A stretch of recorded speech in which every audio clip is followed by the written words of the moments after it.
Hey everyone, Mango7Roll here. How we doing today? Welcome to another episode of Epic 7, and today we're going over the patch notes for November 23rd, and we've got a lot to see here. There's 2 new characters, some spoilers and stuff like that. I'm pretty excited for them. Twitch chat was raging as always, so we'll see how they actually turn out. And let's just jump into this. First off, Emperor Zio is the password. I think I spelled that right. Emperor, or yep. Zio is the password for the box. Make sure you add that in.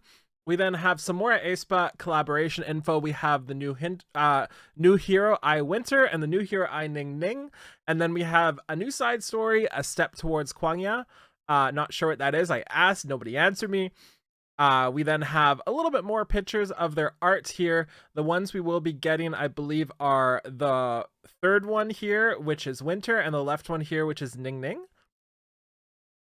And you saw this coming, right? We've got 4 limited banners. At least 3, actually. Okay, let's start over. We've got 2 limited banners right now.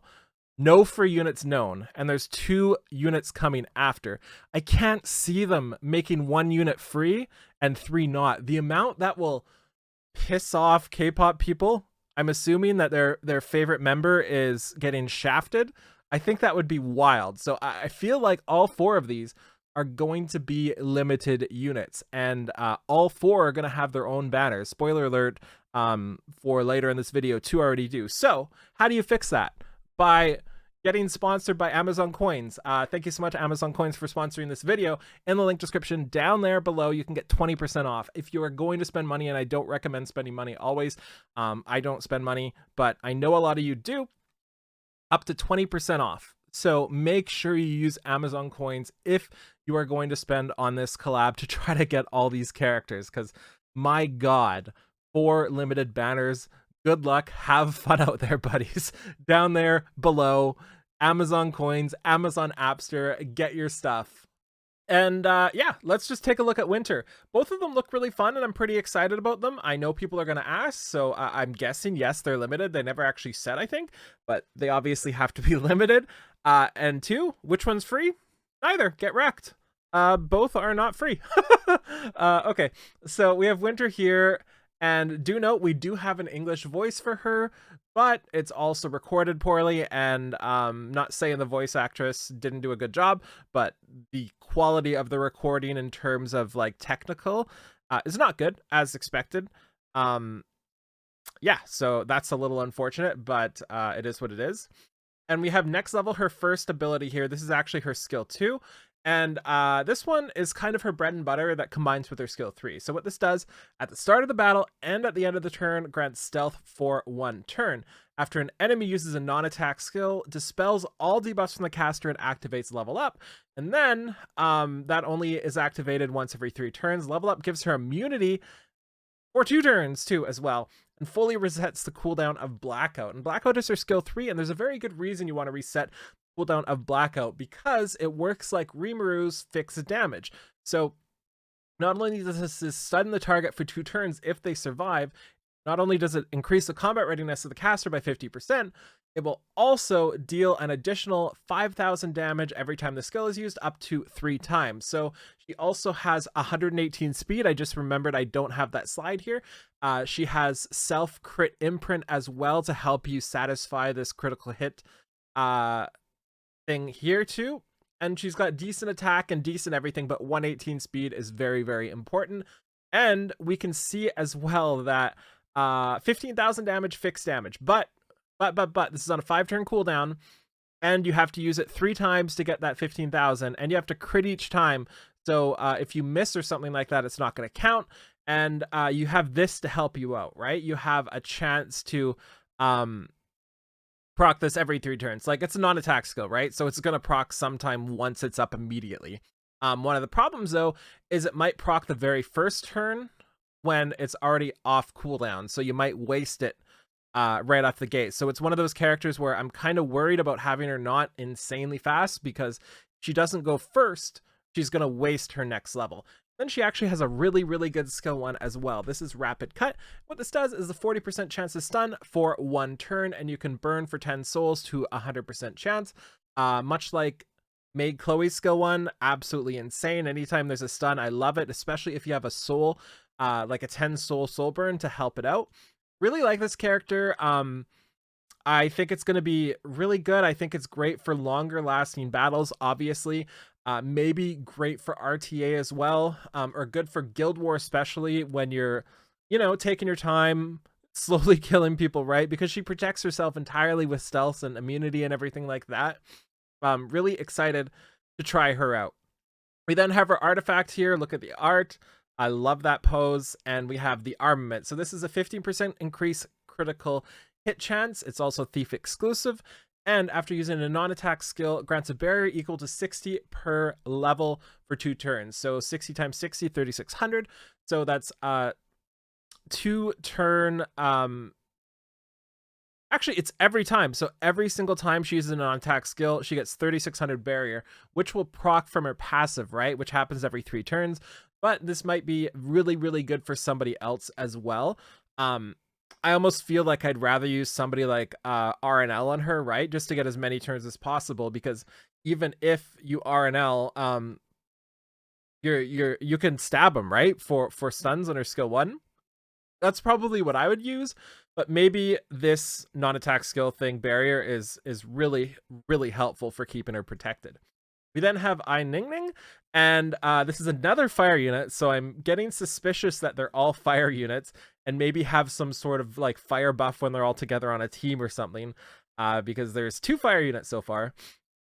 And she has 114 speed, really low health, actually averages to low health, pretty decent defense, low attack, and then 30% base effectiveness with imprint concentration, 27%. So that boosts her up to 57% effectiveness base if you have her triple S. And we take a look at her skills here, and she's kind of interesting. So she does a lot. She has barrier inversion here, and this makes it so like you take away the barrier, do damage instead. And it also dispels 2 buffs, and then it increased her CR by 40% up to 50%. Yeah, with the skill enhancement here.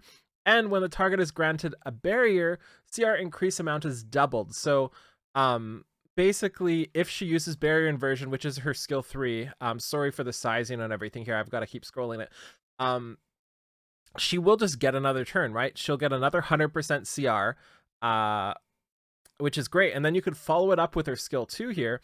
And Butterfly Effect is her skill 2, and this attacks the enemy decreasing CR by 30%, and it also increases attack of the ally except for the caster with the highest attack for 2 turns, and also increases their CR by 30%. So it's a 30% CR boost to somebody else in your team, and if the enemy has barrier, of course, you're going to be able to do this right after your skill 3. So pretty fantastic. I'm pretty happy with this. People in Twitch were saying she was useless, but I don't think they fully understood the types of things she could do with this skill setup.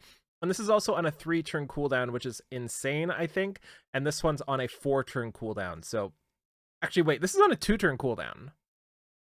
This is on a 2-turn cooldown, because there's -1 cooldown here. That seems pretty nutso. That seems pretty nutso. And then we have Samber here, and this is another Meg Chloe style skill 1 with a 40% chance to stun for 1 turn, and after attacking when the target is stunned, increases CR of the caster by 20%, and of course you can soul burn to increase the effect chance up to 100%. And if you remember, the other character, Winter, I'm just going to call her Winter and Ningning from now on, screw that I thing, they all stun, right? Between her skill 3 of Winter and her skill 1 of Winter, there's a ton of stunning going on here. So there's a good chance if you use them together, which I will because memes and fun, you're gonna get a lot of extra effectiveness with a bunch of stuns. Do note there is no healing in this kit. She is a Soul Weaver, but that does not mean Soul Weavers heal. But there is literally 0 here. There is 0 here. There's not even a barrier. There's quite literally nothing. So you might want to go something like, what would you even do here? I think you would go either Magahara's Tome, but that kind of nullifies the combat readiness increase here. Maybe Rod of Amaryllis, because this does target enemies, but it doesn't do damage, right? So that's kind of important to know. And yes, so this means this can't be countered attacked as well, I think, assuming it doesn't do any damage. I don't think it does, because there's no damage increase here. There's nothing like this. So pretty sure this is just non non-offensive, so this will work with Rod of Amaryllis, and it will not proc counters, and it will not be affected by elemental disadvantage too. So pretty cool unit as well. And then we have If Detective ED Gadget. So after using a non-attack skill, increases combat readiness of the caster up to 20 and removes 20 souls from the caster. So it's under my head here, or souls from the enemy. So basically, if she goes, 20 souls are gone. CR is boosted as well, which combines with the CR of her skill 3, and it only activates once every 4 turns. I'm not sure if she's going to be the one for this artifact, because I feel like the CR is wasted, right? Because unless I'm misunderstanding, it's very possible I'm misunderstanding, her skill 3 will give her 100% if somebody has barrier, and everybody seems to have barrier. So yeah, love her. She's pretty cool. I'm pretty excited. And I can't wait to see what the others do, especially this one. This is the one I'm most excited for. I forget the names of the other two, Karina and something else. Giselle? I think that's Giselle right here, right? Or is that Giselle? Don't know. This one's Giselle, this one's Karina. And then we have a couple other things. We have POS artifact, and at the end of the turn, increases attack by 2%. Critical hit and critical damage by 2% as well. So this is basically after 10 turns, you've got 20% attack, 20% crit chance, and 20% crit damage. This is a decent artifact. I think you can just toss this on anybody you really want. This is going to be a free artifact, I'm imagining, because it's through the side story. Can't argue with something like this that helps patch up all the stats like that, right? Especially when it's free. Then we have some exclusive equipments here. A little bit disappointed in these. Haste gets 6 to 12% crit, which is fantastic. I do like that. But nothing really helps his skill 3. So I think one of the ways to use haste right now that I personally enjoyed when I tried him out after his buffs is as a skill 3 opener, and nothing here really helps that, right? Yes, you have decreased cooldown by 1 turn, but that doesn't help openers. You know, that helps longer prolonged fights. You then have CR the caster by 15% on a skill 1, and then you have extra bleeding. So we have like a PvE one on his second EE. We have a PvP one on the first, actually maybe even PvE, but let's be real, we don't really have any place to use this. But if he was usable in Wyvern, something like that would be great, right? And then we have a skill 3 that I don't really has much impact. So I'm a little bit disappointed in these. I think they could have gave him a little bit more power. I think they could have definitely focused on his skill 3 as well to give him something there to help his opener. I think that would be awesome, but it is not meant to be. Speaking of not meant to be, we have effectiveness on Kana. And Kana's still used a lot in expeditions. Effectiveness isn't terrible. I forget what debuff she has, but you know, you can't go wrong. You can, but like if you're using her for PvE, you probably want at least a certain amount of effectiveness, although we would all probably prefer speed or attack or crit damage or crit rate with how we use her in PvE, especially in expeditions. And Quick Bombardment has unable to be buffed for 1 turn when using that, her skill 1. So perhaps this is useful for some sort of PvE. Stance Shift increases speed and dual attack chance by an additional 5%. Cool. And then Full Bombardment makes the target unhealable. So both of these skill 1 and skill 3 here, I don't know about the second one. The second one is more of like a standard where you don't need it buffed or unhealable, but for expedition bosses or PvE bosses that need unhealable, I imagine that's going to be fantastic for her. And then we have Assassin Sid. He does not get a speed imprint or a speed boost. He gets effectiveness again. And skill 1 slice, chance to decrease defense by 10% increased.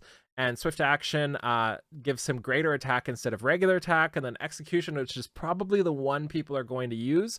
I don't use ACID. I don't fight against ACID because I don't RTA, so I don't entirely know. But I imagine you're going to want to dispel 1 buff from the enemy. And this goes before his silence. So I would imagine people are going to be using execution.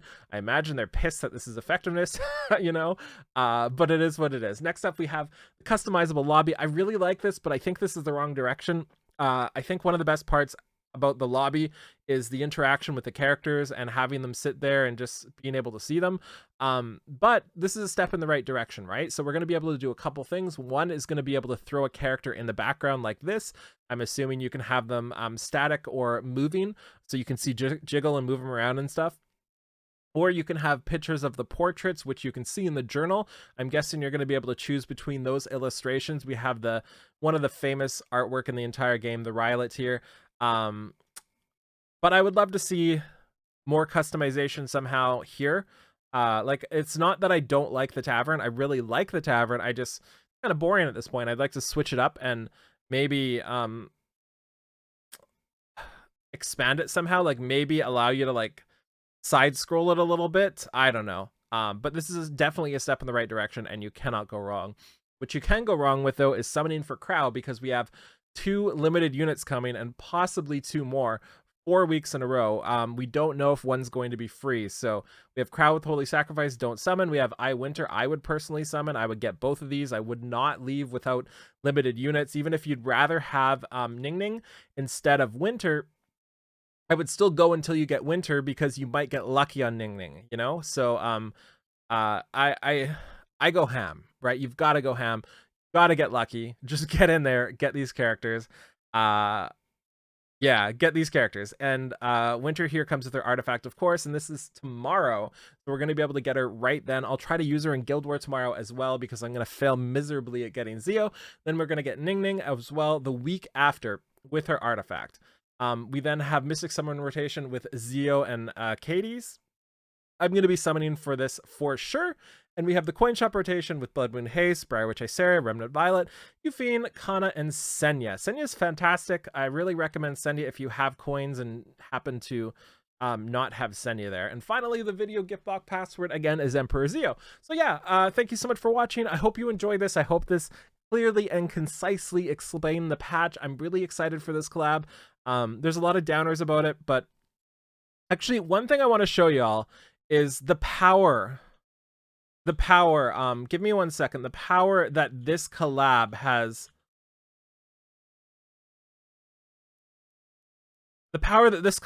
given Twitter.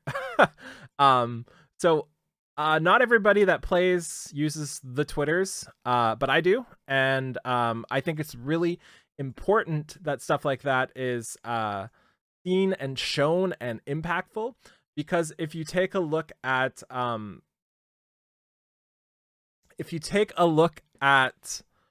like some of the posts we have for tweets and replies, let's just go down here to before AESPA, and we can see, like, what do we have here? We've got like 17, we've got 116. Oh, before AESPA. So we've got 29, 162, 60, 57 likes, 11, 70, right? Like 18, 12, 13, like they're virtually 0, right? And then we start getting into the AESPA collab, and 18, look at 38. Then we get into this here. This is Zio. Zio only got 122 and 84 quote retweets. And then we have AESPA here. This is just the trailer without even showing AESPA. 1268 and 769. Then we get the official, it's actually happening, 4,200 likes, 3,700 retweets.